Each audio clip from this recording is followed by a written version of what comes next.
हरियाली से ढकी पहाड़ियां, अंतहीन बारिश, नारियल के पेड़ और हर तरफ फैली शांति।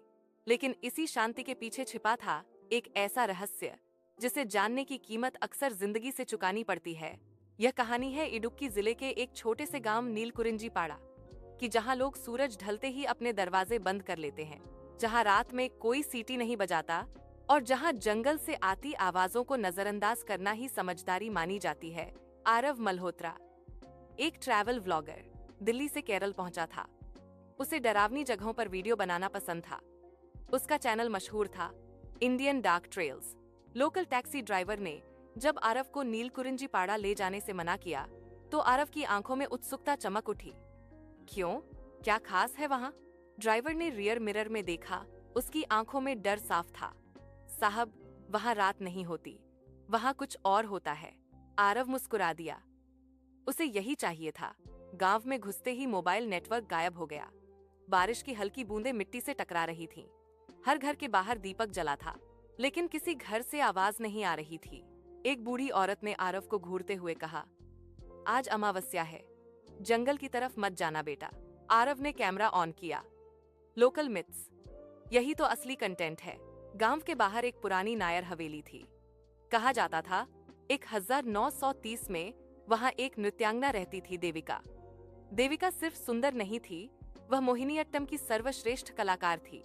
लेकिन गांव के मुखिया ने उस पर काला जादू करने का आरोप लगाया।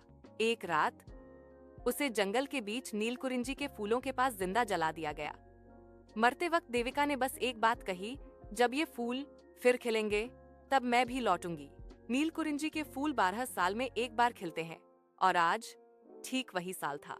रात के 12 बजे आरव हवेली में अकेला था। अचानक छन छन घुंघरुओं की आवाज। कैमरा अपने आप ऑन हो गया। स्क्रीन पर एक साया नाच रहा था। धीरे धीरे वो साया पास आया। सफेद साड़ी, खुले बाल और पैर जमीन को छू नहीं रहे थे। आरव की सांसें तेज हो गईं। देविका। उसके मुंह से अनजाने में नाम निकला। साया मुस्कुराया और उसी पल सारी लाइट्स बुझ गईं। सुबह आरव हवेली के बाहर बेहोश मिला। गांव के लोग उसे मंदिर ले गए। पुजारी ने कहा, देविका आत्मा नहीं है, वह श्राप है। जो उसकी कहानी रिकॉर्ड करता है वह उसका हिस्सा बन जाता है। पुजारी ने बताया, पिछले 80 सालों में 12 लोग गायब हो चुके थे। सबने उसकी कहानी जानने की कोशिश की थी। उस रात बारिश तेज थी। आरव ने गांव छोड़ने की कोशिश की, लेकिन सारे रास्ते जंगल में जाकर खत्म हो जाते थे।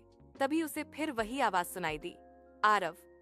अब वह आवाज मीठी नहीं थी, उसमें दर्द था, गुस्सा था। जंगल में नीलकुरिंजी के फूल नीली रोशनी में चमक रहे थे। उनके बीच देविका खड़ी थी। मुझे न्याय चाहिए।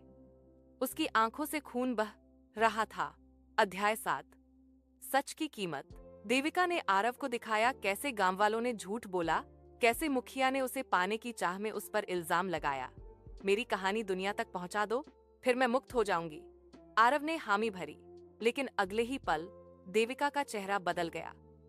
मगर हर कहानी की कीमत होती है। आरव ने आखिरी वीडियो रिकॉर्ड किया।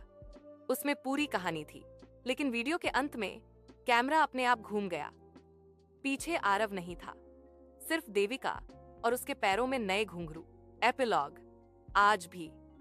आज भी अगर आप केरल के इडुक्की जंगलों में जाएं, अमावस्या की रात, और दूर से घुंघरुओं की आवाज सुने तो समझ जाइए कोई और कहानी पूरी हो रही है।